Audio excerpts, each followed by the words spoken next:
بسم اللہ الرحمن الرحیم۔ اہل بیت سے بغض رکھنے والوں کا انجام۔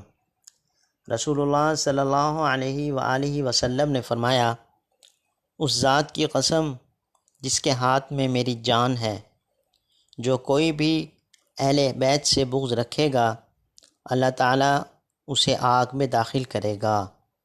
تو میرے دوستو، ہمیں چاہیے کہ ہم اہل بیت سے محبت کریں اور اہل بیت سے عقیدت رکھیں اور اہل بیت سے بغض نہ کریں، تاکہ اللہ رب العزت ہم سے راضی ہو جائے، کیونکہ اہل بیت کے ساتھ محبت کرنا اور ان سے عقیدت رکھنا ایمان کا حصہ ہے۔